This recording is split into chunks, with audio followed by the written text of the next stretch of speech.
I'd like to introduce Patrick Ford now. His presentation is entitled Getting Lucky with Postcards, a One-Night Encounter. This is going to be pretty interesting and exciting. I like it. In the world of postcards, this is awesome. All right, All right. Patrick. A little story and background. As many of you joined this club, it was because of Shaw. I was president of, or something, either vice president or president of the Sequoia Stamp Club when I met Shaw. It was during the pandemic, but I joined the club, the San Jose Postcard Club, during COVID because Shaw was talking to me about the club and having difficulty keeping the club going during COVID because it was exclusively a club that met in person. They met at the Jose Library.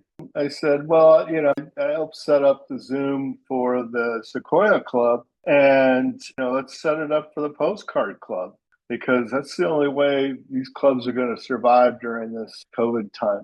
I got that set up.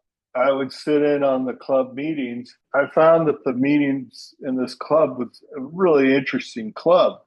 As the Zoom was really good for the club, a lot of people joined from around the country at that time because of the Zoom access. I've always just been more of a stamp collector, although my first postcard I got was from my dad's friend that he worked with who moved to India and Bombay, and he sent me a postcard from Bombay. It was always one of my favorite things that I had as a child, and I still have that postcard. And I used to look at that postcard constantly on the one side, just looking at the cars. I was always a car enthusiast, but I was always trying to figure out what kind of cars were there in the postcard. And I always just thought, wow, this thing came all the way from Bombay in India. So that was my first postcard. And then Shab, I wrote an article for the club, and I wrote specifically that I don't collect postcards, but I do acquire postcards. And then I find myself getting certain cards in certain areas. And then I do find cards that are funny and interesting. I acquire them. And I find that the cancellations and the information that are on the postcards are very interesting. So I know that some collectors of postcards like them, mint, things like that, but I would look for a postcard that has things on it. And again, I do really think that this San Jose Postcard Club is very interesting, just a very high quality content organization. So that the beginning postcard that opened this up, I just thought it was funny. And what this collection was and why Getting Lucky with Postcards, a One-Night Encounter, why I have that title, is I was at a stamp club meeting and one of the members, that member comes from an area called Alameda. He was just selling off all these postcards out of a binder, and I just started going through them in the meeting. He said, oh, they're either 50 cents or if they're really fancy, they're $1. I'm all, okay. I start going through them and I'm like, oh my God, these things are great. Yeah, but some of them are $1. I just started grabbing them up. The one night of collecting postcards. This is a place called Italian Swiss Colony. It's in Napa, Sonoma, I think, area. Mendocino, Patrick. Oh, Mendocino. Thank you. It's still there, but they have these really creative, funny cards. And this top area here, these people are actually writing postcards to people. There's a little postcard stand, and they're sitting there writing postcards, and they're reading the newspaper. And this guy's picking postcards. So there you go. And I want to thank the club because a lot of the postcards you're going to see are ones that I've seen in your presentations. And I went, oh, I've seen those, seen that. And so I've learned from you folks. One of the first postcards I saw in the group, it was this copper card. And he goes, oh, those are weird. That's 50 cents. I'm like, oh, okay. So it's copper folded over a card. There was only one, but it's very cool. I've seen them before, but I liked it. Then this was in the beginning. Most of these cards are in the order that I found them. All these kind of fun little cards were all together. So you got the views of Albion, New York. First, it just looks like a Valentine card or something, but it's not. It's just a views of love in New York, and all these fold out. And then this is the front of the card. A lot of these cards, if I don't have the front or the writing, it didn't have writing on it, so I didn't include it. This is a leather postcard. It talks about I loved a woman and it came to the end. Get a good job, get a good dog, boys. He'll be your real friend. So something about some heartbreak, I guess. And then this card here, it's hard to tell, but it's made out of wood. That's one of the newer cards of the group, like from the 80s. This is from a place called Chico and Arcadia. But it's 1905 as the postmark on it. And it originally started from it could be anywhere, but then a few scratches from, and then they wrote in Chico. That's a fun little card. There was two of these. I didn't put in the other one. Kind of struck me personally because I do have a set of toy cars, a bunch of them. I was a professional photographer, and so this person put up what they call a seamless here, and then they photographed these cars. And it's talking about, is this guy reputable? Someone about the cars, either a car dealer or another car collector. It was just, I couldn't believe it was an actual photograph postcard that someone had made and sent to someone else. And then another one that had a different set of cars. And that was from Alameda. Alameda's a little island area, and there's a postcard of that in the San Francisco Bay. Besides Alcatraz, we have Alameda, where people live on Alameda. And then these are really striking cards. We've got the Market Street with the Palace Hotel in here. I think this is it. And then this is the St. Francis in Union Squares here. And that's the St. Francis. This area has been built up to the point where this is just not recognizable almost. 1908 and 1910. Then I've got a San Francisco earthquake card that was done in, I think it was 1908. I think that was the Golden Gate at the sunset.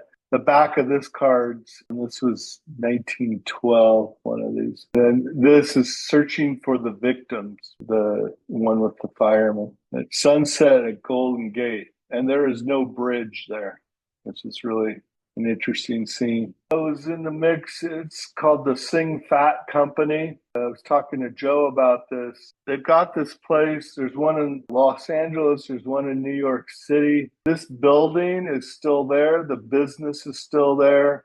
This little logo is right. The Dragon trademark. It's registered.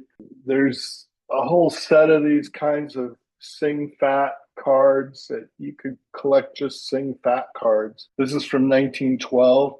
It's just a really interesting card. So much detail.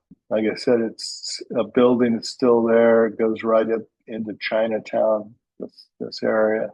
This is a really great looking card that has all these sites in Oakland, the Bay Bridge, the Posey Tube, which has been talked about in our club. And this has one of the Christmas seal or a H Christmas stamp has been canceled. The San Leandro cancel. San Leandro is in the East Bay. It shows all the county courthouse and all that. They're great looking. Those linen cards look great. I found a postcard in there that had a stamp that I recognized. It's the 410. Their Scott number 410, valued at like $65. It's got perforations across the top that are an 8.5 perforation. It's a coil. Then we've got couple of posy tube stamps, postcards here. One with information on the back from 1932. And it's going to Pike County, Illinois. It talks about it's the one that goes under the estuary to Alameda. Hope you're all doing fine. Pretty interesting. This is a really nice shot. It's kind of showing what Alameda looks like and how it works. So this is Oakland, this area. And then this is Alameda here. This area here would be where the Posey Tube is. This little island here is a Coast Guard island. This area here is called Fortman Marina. It was a famous marina, a lot of pleasure crafts. I used to have a sailboat that I kept here, pretty decent sized boat. But they used to put ships on their side, put copper on the bottom of the ships. They keep an aircraft carrier. They keep the Hornet. There's an old aircraft carrier. They keep a Hornet here, a museum, ships over here. This is a nice shot of the estuary, and that would go out to the San Francisco Bay. This was 1909. This has been a major area of shipping and commerce, an area that people went out during the war. There's a old bar called Clancy's Last Chance Saloon. People used to put dollar bills up on the ceiling before they went out, would expect to find their dollar when they came back so they would be able to have a drink. And all those bills are still up on the ceiling. Probably they never came back.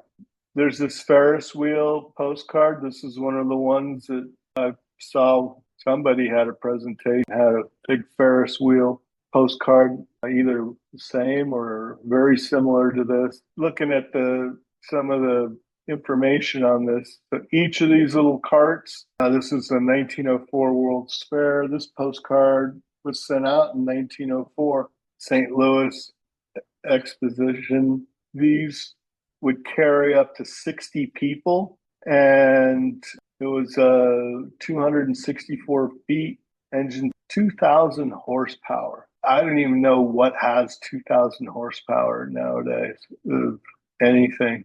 I don't know what that's the equivalent of. It's a huge amount. So anyway, a 32-inch axle, just a huge Ferris wheel. This was Union Square at night. That's 1912. It's a beautiful postcard. I don't know if it's hand-colored. That's beautiful. And then there's a series of Alaska. This is the European buildings. This was from 1909.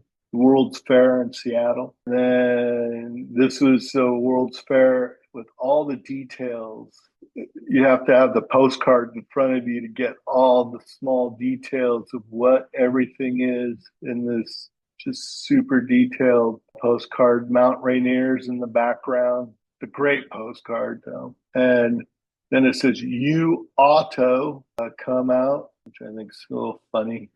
Another really great shows one of the squares, the Court of Honor at Mount Rainier, again, 1909. Someone in the club taught us about the Portola Festival. Wouldn't have known about this without being to a club meeting, learning about this. 1909, San Francisco, California. Great time at the beach. Last 2 days. Weather is certainly something.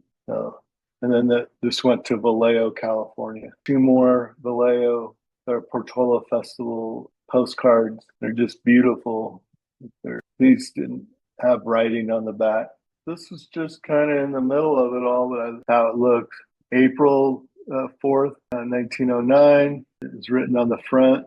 And I'm not going to read this sideways, but I just think it's a striking postcard of the kind of like a little battleship. And then we get into a few more. The Chicago's World Fair. We got really excited to see some of these because there were some things that happened at the World Fair that was particularly interested about. We've got all this, the playground, really colorful. The federal buildings are very cool. Transportation building, which I would love to see what's inside of those. Something that was really fun. I think I saw some of these in one of the presentations. I happen to have a collection of movie memorabilia, so forth.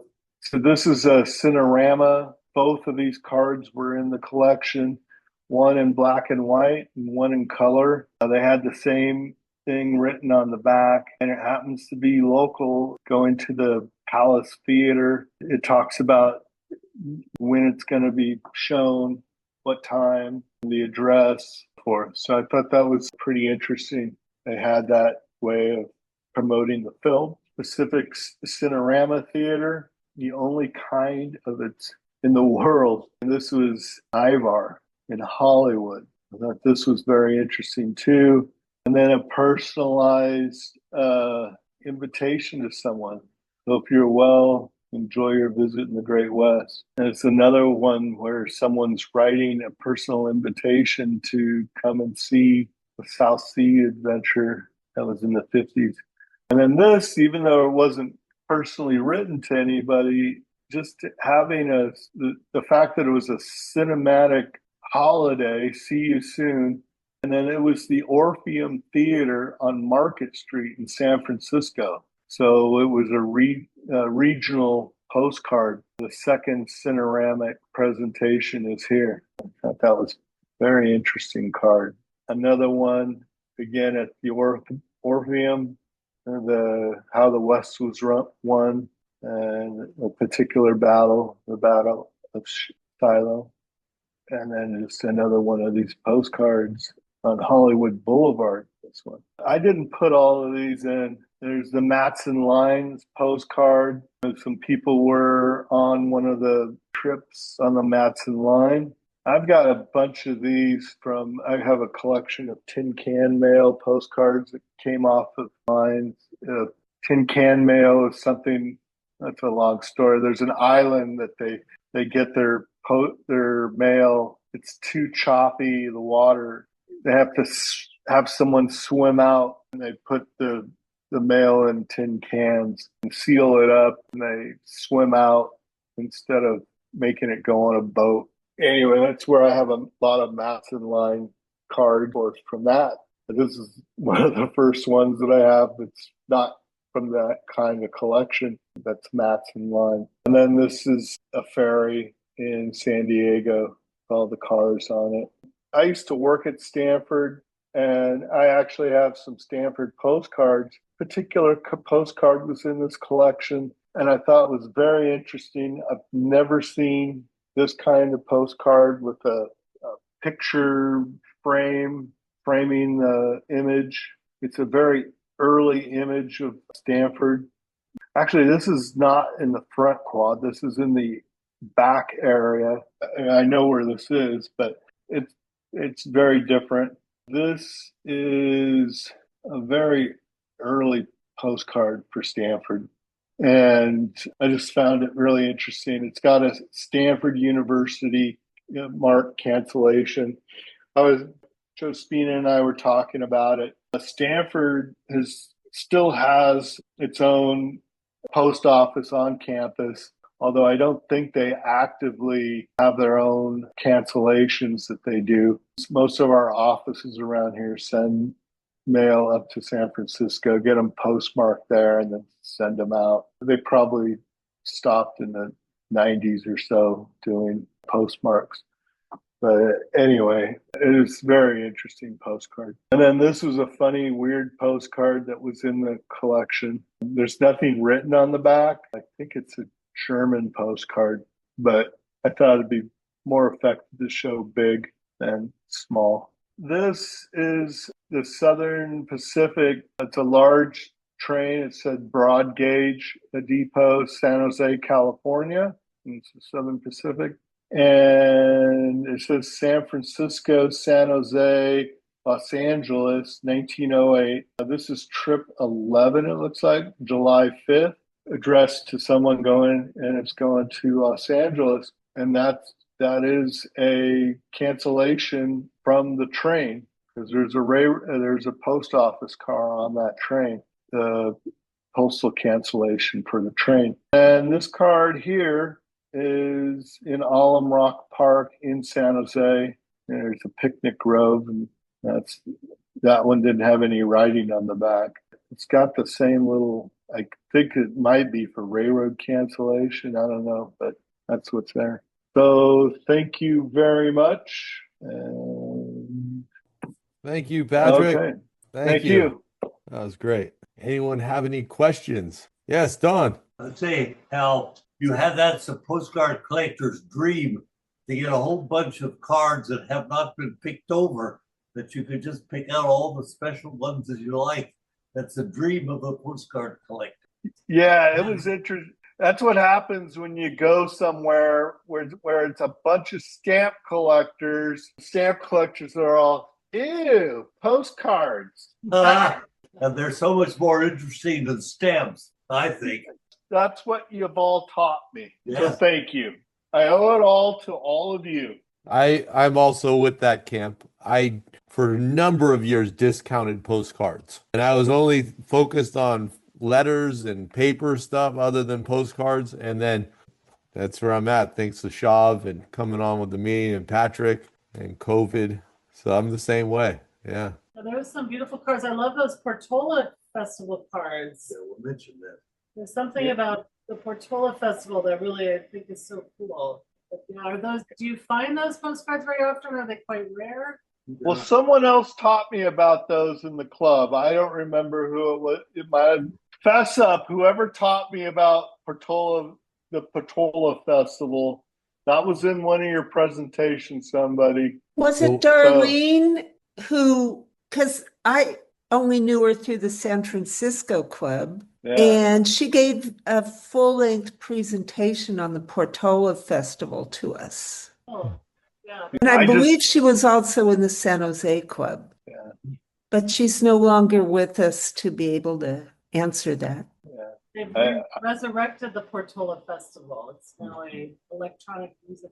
Yes, Don. You showed a postcard of the St. Francis Hotel when it was first built on Union Square. And then later they added to the rest of it, doubled the size of it. And then later than that, they put a big tower behind it. So it became a huge enterprise. You have the earliest picture of it. I wanted to talk about the first postcards that you showed, Patrick. Those were of Italian Swiss colony in Asti. When I inherited my dad's postcards, he had a bunch of those. There's a whole bunch of them that they produced now as advertisements. But the first one that you had with the little old man getting kissed by the young woman, I don't know if you grew up in this area or if you're younger than me, but there were commercials on TV of the Italian Swiss colony, and those people in the postcard were in the commercials, and the little old man was the little old winemaker me. It was funny when I was going through my dad's postcards and, oh, that's little old winemaker me. So I saved all of those. There's several with the people dressed in the little old Italian costumes. And that was kind of fun because you see a postcard and then you have a specific reference to your experience, your growing up. Kind of brings it all back. Yeah, it was funny. Thank you. Oh, Patrick, I saw the copper postcard. It reminded me that I have one too. Let me show it to you. I don't know. It's not showing up well, is it? I think because the background blur. Show it to me. Anyway, this copper postcard, it says board of directors. It shows 4 donkeys. On the back, it said, got this at the Orphan Girl Mine in Butte, Montana. That's funny. Michael put a comment in the chat saying he's working on another book, this time about Camp Fremont, Menlo Park. And if anyone has any info or postcards on Camp Fremont, Menlo Park, he'll give credit in his new work. That might connect with Don, right? Don about Menlo Park, Camp Fremont, I bet. I have a couple of cards from the Camp Fremont. kind of rare, but I've got two of them, I think. I wanted to say the newsletter this time, Lynn, with that article about Boulder Dam and that sculpture was very interesting. I thank you for that. Dave, that's the librarian, Dave Holbrook of the club. He's put out a couple of great articles recently. Those are great articles he's been doing. I wish he was on right now to say thanks, but he might watch the recording. So thanks, Dave. I have a question for Michael. So the Oasis, that building, I think you're familiar with that building, Michael? Or it used to be the Oasis there on El Camino. Was that part of Camp Fremont, or is it only the part Camp Fremont is only next to Drager's? I think that was probably from Camp Fremont, that original Oasis building. That was part of the camp also then. I think the Camp Fremont went all the way to El Camino Real, I would think. Okay. There was nothing there before. Now it's the Allied Arts building. Well, no. Or the Allied Arts area, that neighborhood. I enjoyed seeing the postcard you had of Alameda Island in general. I thought that was very interesting. I hadn't seen one of those before, Patrick. That was a good one. Yeah, that postcard really, when you go to Alameda, it's hard to kind of get a feel for what Alameda is, or it's an island. What? I don't understand. But when you see the postcard, it really exactly. Oh, now I get it. Now it's much bigger than that. It looks like a tiny little island on the postcard. It's bigger, but you really get an idea of, except for unless you're flying over it, like in an airplane, but if you're on a car or whatever, that real good idea of what Alameda is all about and what you're on and stuff. They are being affected by the global warming. The water's coming up on some of the edges. They're applying for grants and so forth to get the island protected. Some of the beaches that are facing the bay stuff are getting overrun with water coming up on it. You can get an idea of the Alameda Island when you take the San Francisco Oakland shuttle ferry from Jack London Square. It goes right past the Alameda Island down the slough. That's a good perspective, Don. You're right. That's a good one. And I didn't get a good think of Alameda either until Monday night when you gave the practice presentation and that postcard shop was saying also. I never thought about it or saw that vision of it either. That one of the Posey tube is really scary because the perspective goes down into the Posey tube and it's dark always, or the cars go in. I always go to Alameda and it's all, you go into that, and that postcard, those two postcards are scary looking because of that dark perspective. You go off into the dark, and if you really think about it, it's pretty scary. And I was just in there the other day, and it was, it's dark in there. The guy named Posey did a really great job of getting the ventilation and all that. It's pretty amazing what they did, like 100 years ago, almost. Lauren, you had something. Yeah, one more thing about the winery cards, the Italian Swiss Colony. I just remembered Alice had given a presentation on wine a while back, and they actually, you had the postcard where people were writing the postcards there. They actually have a post office. So I do have a card. You can't see it very well here, but off in the corner of the building, it says post office. So you could write your card there, and then I just remembered that thinking about Alice's presentation that she mentioned there was a post office there. So that was obviously a way for them to get the word out. People sending postcards from the actual winery to advertise the business. What impresses me is that you could actually find that postcard that quick. Your Well, I knew system is impressive. Well, I knew the little email that Joe sent out showed that particular postcard to, for your presentation. And I have a whole collection of the wine card. I yanked them and had them prepared. I just wanted to sit and be impressed. Okay. Roseanne, Oh, I just wanted to say when we were talking about Alameda that for a few months I worked at a shipyard in Alameda and had to go through the Posey tube twice a day, once in each direction. It is a lot larger than we think it is. What movie they filmed there, right? It's called The Matrix. Oh, They filmed through, there was some car chase. They filmed The Matrix going through the Posey too. They cleaned it up. It's dirty in there because of all the carbon. Yeah, they filmed some futuristic car chase thing and made it all. Yeah, The Matrix was filmed in the Posey too. Second and Don't third do grade. it. I had one question, Patrick. Okay. The San Francisco earthquake card that you had that said searching for victims. Yeah. I don't think I've seen something like that on the earthquake cards where it says searching with the firemen. I thought that was really. On Monday night when Patrick gave the practice one, that card struck me as really, really dark. It seemed like wow, that's amazing.